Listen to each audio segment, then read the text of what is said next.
Bueno, pues eso ya tenemos ahí. Ahora vamos a ver qué es lo que ocurre en ese... bueno, aquí tenemos dos ejemplos más. Este es Castrelo, el de Vigo, pues evidentemente con sus dos torres de fortaleza, en vez de una había dos, con el espacio intermedio y las construcciones anejas que continúan, ¿verdad? Ahí tenemos también su capilla a la izquierda, aquí a la derecha. Es el modelo Santo. Este es Torxonqueira. Bueno, ya nos dice algo más, el nombre ya nos dice algo, y desde luego la torre no tiene pinta nada de pacífica ni de recreo. El recreo ha venido después en el espacio continuo.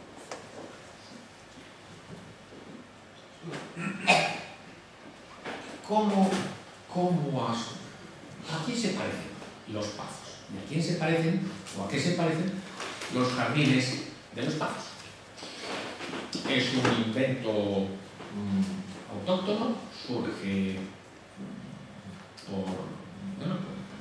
por expresión de arquitectos o de diseñadores o de voluntarios locales, o tiene algunos antecedentes. Desde luego los antecedentes no son universales, ni los antecedentes son el generalice, ni tampoco son el escolar. Es decir, ya no es un problema de la piedra, como decía antes, ni el diseño. Los antecedentes no están. ¿Qué relación podía haber? Bueno, podía haber alguna tal vez de la nobleza gallega con Borbones y Francia.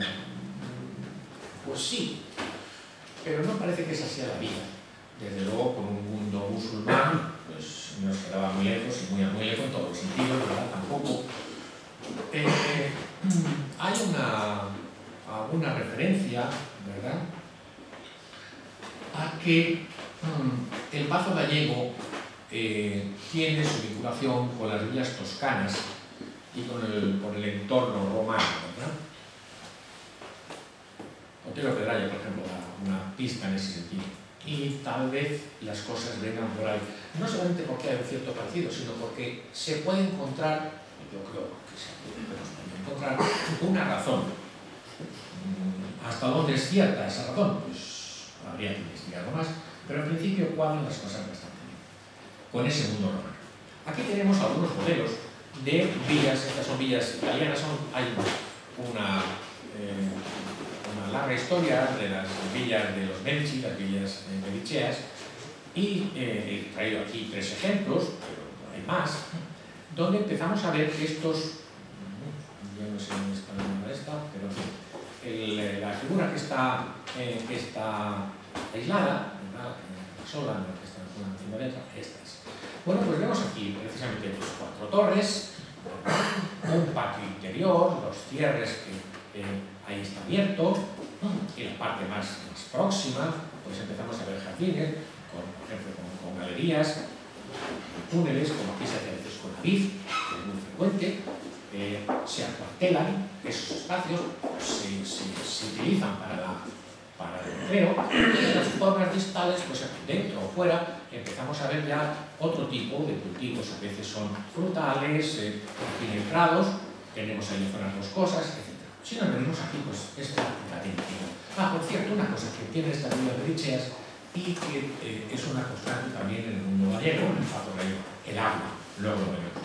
De todas las figuras que hay de este tipo, de esta antigua colección de Villa de los Medici, todas están cortadas por el mismo patrón. Un valado, algo de la vivienda del exterior, los edificios, esas estructuras, la composición interna de los espacios y de la utilización de esos espacios. Y bueno, pues aquí tenemos algo más. Porque aquí veía el agua, me acordaba de ese. O las zonas de caza, son zonas de medio rural que permite esa actividad, ¿verdad? Repito que lo más probable es, o lo más cercano es eso. ¿Cuál es la razón? A mí no se me ocurrió otra que la de la relación con la Iglesia.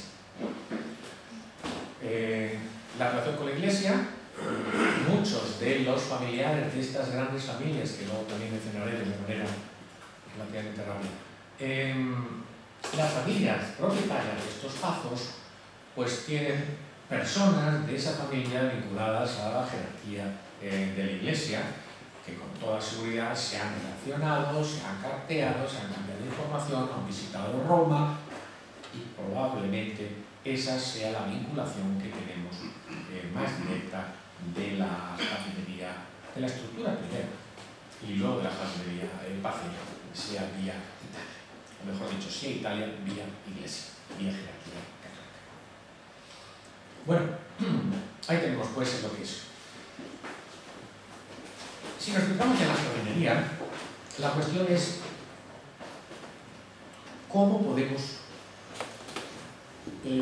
caracterizar, cómo podemos definir, o en qué nos tenemos que fijar para poder encontrar claves, esencias, casi podríamos decir, de cómo podemos llegar allí y oler, además de que olerá algo, ¿verdad? Pero cómo podemos oler, y en ese olfato, con ese olfato, ¿qué podemos encontrar en esos pasos? Bueno, pues hay al menos estas 4 grupos de elementos que nos van a permitir definirlo, caracterizarlo, establecer un vínculo con ese sentido, ¿no? ¿Qué sentimos cuando llegamos aquí? De esos 4, uno son las gentes, el segundo es el agua, el tercero es la piedra y el cuarto es la flora. Hombre, aquí podríamos decir que hay una confrontación, una controversia, ¿no? Los arquitectos dicen que el jardín es arquitectura y que más incluso dicen, y lo que no es arquitectura se subordina a la arquitectura. Bueno, para eso son arquitectos, ¿no? Yo como botánico diré que el jardín, y no solamente yo, también otros muchos jardineros y estudiosos de este mundo, que dicen que el jardín son las plantas. Y que luego lo demás las ponemos aquí, las ponemos allá, las subimos, las bajamos, las cerramos, como lo que queramos, pero son las plantas. Yo casi me atrevería a decir que todavía habría que irse un poco más atrás, ¿no? Y que el jardín es el espacio, es el territorio. Si vuelvo otra vez a lo de antes, pues traigo aquí un jardín nazarí, bueno, pues traemos más hoy, traemos los ladrillos, ponemos la fuentecita, en fin, reproducimos generalice, ¿verdad? Eso lo podemos hacer. Costará más o menos, pero lo podemos hacer. Lo que ya va a ser más difícil es que pongamos aquí las plantas que hay en el generalice. Porque hay un factor que no dominamos, y es el medio ambiente. Claro, en el generalice no le caen los 2.000 litros que recibe Santiago al año, no los ve durante 4 o 5 años por ahí. Ni las temperaturas, ni las heladas, ni la ausencia de heladas. Es decir, lo que es el espacio, lo que es el territorio y las condiciones ambientales están limitando, están definiendo al menos las plantas que podemos tener en el jardín. Bueno, también tenemos invernaderos, estaríamos otra vez en ese mundo de la tecnificación y de la artificialización de los espacios. Ya empezamos, el hombre empezó siendo el primero que modifica el espacio en la caverna cuando enciende un fuego. Claro, y hemos ido mucho más lejos. Podríamos hacerlo, pero no estamos hablando de eso. Estamos hablando de una jardinería al aire libre. Estoy pensando, por ejemplo, en Casalle y otros puntos tenían naranjos, ¿verdad? Los raíles tenían naranjos y lo tenían montados en unas macetas sobre los raíles en el invierno dentro del invernadero, y cuando llegaba la primavera los sacaban fuera. Bueno, pues, muy bien, vale. Pero aquí los tenemos en el aire libre, no hace falta ni que los quitamos ni los sacamos, los tenemos. Bueno, pues decía que estos 4 elementos más, rodeándolo todo, ese espacio, ese ambiente, ese medio. Las gentes. Claro, las gentes son, de un lado, esas familias que han sido las propietarias de los pazos y que han provocado esa revolución y han impuesto con sus gustos, con sus decisiones, qué tipo de jardín o cómo querían que eso fuese, qué buscaban. De alguna manera ellos también estaban definiendo, interviniendo en ese diseño.